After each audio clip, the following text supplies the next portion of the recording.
I never thought I'd be writing something like this, but I really need some outside perspective. This is about my brother Mark, 37M, his wife Sarah, 34F, their daughter Emily, 14F, and the mess we're all in right now. For context, our family situation was different from most. Our parents died in a car accident when I, 35F, was 15 and Mark was 17.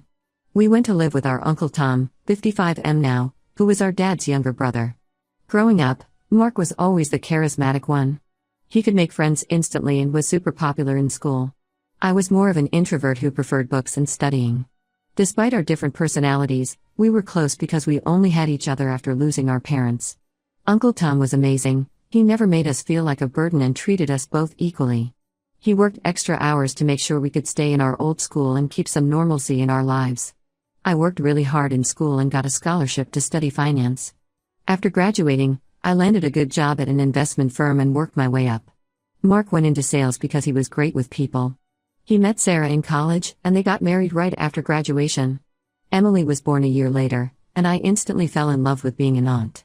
I spent a lot of time with them, babysitting Emily when she was little and taking her on special trips as she got older. Life was good until about 5 years ago. Mark lost his sales job after his company downsized. He struggled to find another position that paid as well. That's when he started asking me for help. At first, it was small amounts, $500 here, $1,000 there. He always had detailed explanations. Emily needed a laptop for school, she had joined a competitive swimming team and needed equipment. There were medical bills from when she broke her arm. I never questioned him because the requests seemed reasonable, and I had a good salary. Plus, Emily would talk about her swimming competitions when I saw her, so it all added up. Sarah would thank me for helping with Emily's expenses, though looking back, I realized she was always vague about specifics. The requests got bigger over time. Mark would call late at night, sounding desperate, saying Emily needed emergency dental surgery or had been accepted into a prestigious academic program that required immediate payment. He'd promised to pay me back once he found a better job. Sometimes he'd send me photos of Emily at what he claimed were swim meets or academic competitions. I probably gave them around $50,000 over 3 years. I dipped into my savings and even took out a personal loan at one point because Mark made it sound like Emily would lose her spot on teams or in programs if payments weren't made immediately. I felt guilty saying no because Emily was my only niece, and I remembered how much it meant when Uncle Tom sacrificed for us. Everything fell apart last year when Sarah emailed me asking to meet privately. She looked terrible, exhausted and stressed. She broke down and told me the truth. Mark had a gambling addiction. He'd been lying about everything.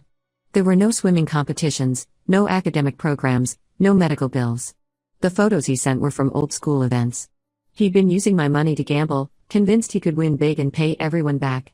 Sarah showed me bank statements and messages proving Mark's lies. She was filing for divorce and wanted me to know the truth before things got messy. When I confronted Mark, he tried gaslighting me at first, claiming Sarah was lying because she wanted to turn everyone against him. But when I showed him the evidence, he broke down and admitted everything. I was devastated. Not just because of the money, but because he'd used my love for Emily to manipulate me. I cut contact with him immediately. I told him never to ask me for money again and blocked his number. Sarah supported my decision and said she was doing the same once the divorce was final. That was 8 months ago. Last week, Sarah called me out of the blue. She said she got a great job offer in another state, but Emily doesn't want to leave her school and friends. She asked if Emily could live with me during the school year, saying it would only be until she graduates high school. I said no. Emily has been hostile towards me ever since I cut contact with Mark. She posts stuff on social media about how I abandoned them when they needed help most. Mark apparently told her that I refused to help pay for important medical treatments, making her believe her health issues went untreated because of me. She's called me selfish and heartless in family group chats. Sarah got upset when I refused. She said I was punishing Emily for Mark's actions and that Emily would understand once she knew the truth. But I've seen Emily's posts, she actively hates me. I can't take in a teenager who believes I'm some kind of monster, especially when she might be secretly communicating with Mark. Uncle Tom thinks I should reconsider. He reminded me how he took us in despite the challenges of raising 2 teenagers. He says Emily is just a kid who was manipulated by her father, just like I was manipulated by my brother. But I don't think it's the same situation. Taking in a hostile teenager who hates me seems like asking for trouble. I feel terrible for Emily. None of this is her fault, and she suffered enough because of Mark's actions. But I also need to protect my own mental health and living space. Sarah keeps calling, saying I'm her last hope for keeping Emily in her current school. Ida for refusing to take her in? Update 1. It's been 2 weeks since my original post. Thank you everyone for your comments and support. I wish I could say things got better, but they actually got much worse in ways I never expected. Last Thursday evening, I was working late from home when my doorbell rang around 8 p.m. I opened the door to find Emily standing there with a large suitcase and her school backpack. She looked tired and nervous, and my heart dropped when she said Sarah had just dropped her off and left. I was completely shocked because Sarah and I had no agreement about this. In fact, after my last post, I had texted Sarah clearly stating that I couldn't take Emily in. She responded saying she understood but hoped I would change my mind. We hadn't communicated since then. I tried calling Sarah immediately but it went straight to voicemail. I texted her multiple times but got no response. I felt trapped. I couldn't just send a 14-year-old away at night, but I also couldn't believe Sarah had pulled such a stunt.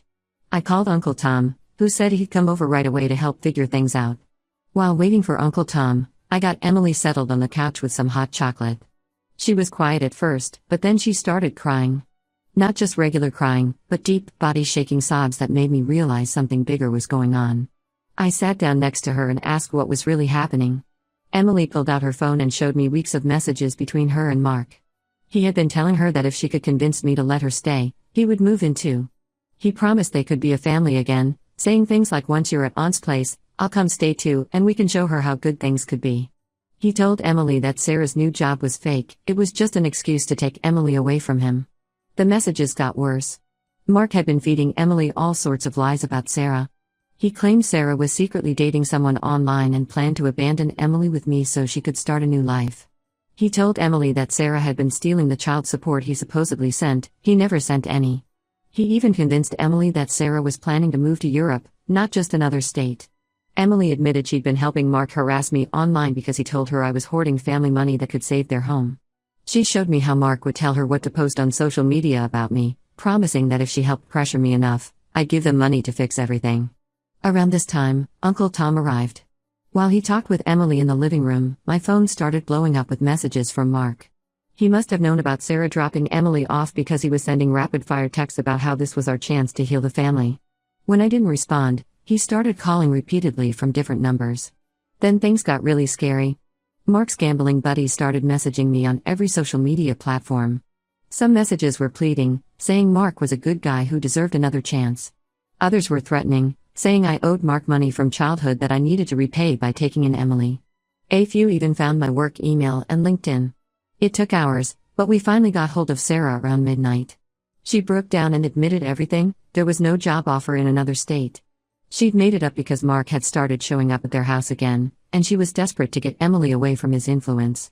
She thought if she could get Emily to stay with me for a while, she could figure out a more permanent solution. Sarah apologized for dropping Emily off without warning.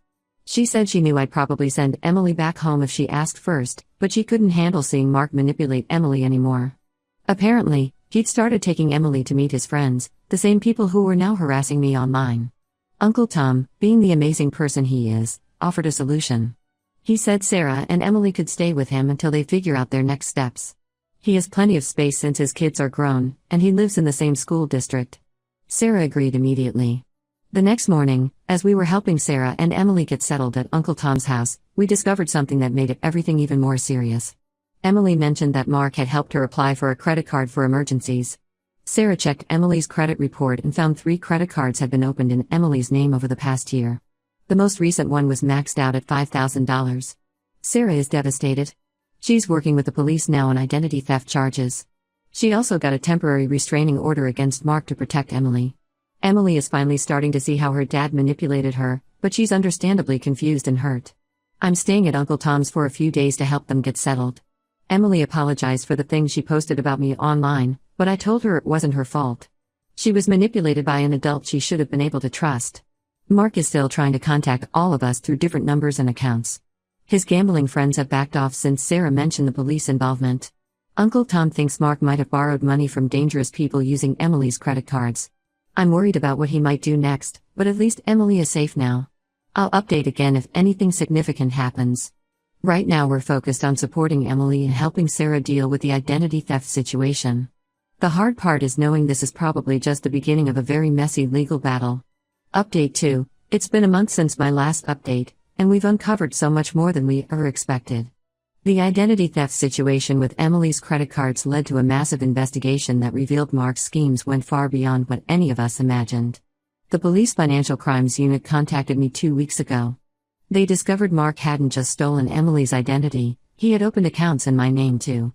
Somehow, he had enough of my personal information to open 6 credit cards and take out 2 personal loans.